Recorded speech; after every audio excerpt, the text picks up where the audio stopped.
एक बार श्री कृष्ण जी का सिर दर्द से फटा जा रहा था। असहनीय पीड़ा थी। उनकी आंखों से आंसू बह रहे थे। तभी नारद जी बोले, प्रभु आप तो स्वयं भगवान हैं, ये कैसा दर्द, इसका क्या उपाय है।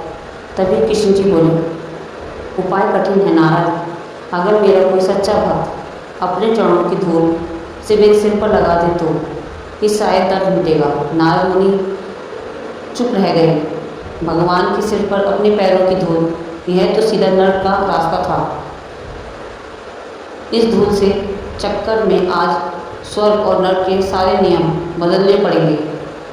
नारद मुनि सबसे पहले द्वारका की पटरानी और रुक्मणी और सत्यभामा के पास पहुंचा।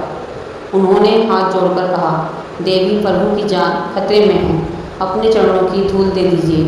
रुक्मणी कांप उठी, नारद जी क्या आप हमें नर्क भेजना चाहते हैं। साक्षात परमेश्वर के सिर पर हम अपनी पैरों की धूल कैसे रख सकते हैं, यह तो महापाप है। द्वारका का हर ज्ञानी हर भक्त पीछे हट गया। सबको अपनी मुक्ति की चिंता थी, कृष्ण के दर्द की नहीं। तभी कृष्ण मुस्कुराए और बोले, एक बार वृंदावन जाओ नारद, देखो वहाँ कोई देता है या नहीं।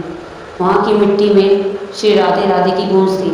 राधा रानी को जैसे ही पता चला कि उनके शाम पीड़ा में हैं, उनके कृष्ण पीड़ा में हैं, उनकी आंखों में आंसू की धारा बह निकली। नारद ने शर्त बताई, राधे धूल तो तुम दे देना, लेकिन याद रखना भगवान के सिर पर धूल देने के बाद तुम्हें करोड़ों साल तक नरक की आग में जलना पड़ेगा।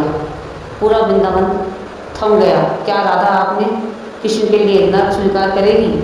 लेकिन राधा रानी ने बिना एक पल सोचे अपने पैरों की धूल नारद जी को दे दी।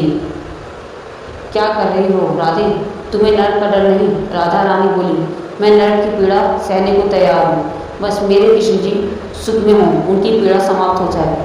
नारद मुनि की आंखों में आंसू आ गए। उन्हें समझ आ गया कि ज्ञान और भक्ति में क्या अंतर होता है।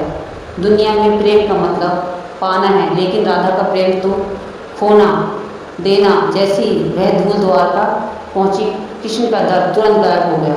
मैं मुस्कुराया और बोले, नारद जो अपने भविष्य की चिंता करता है वो भक्त है, लेकिन जो मेरे लिए अपना सब कुछ स्वर्ग तक निछावर कर देगा वही मेरा भक्त है, मेरी राधा है। अगर इस निस्वार्थ प्रेम में आपके दिल को छू लिया है तो कमेंट में राधे राधे जरूर लिखें।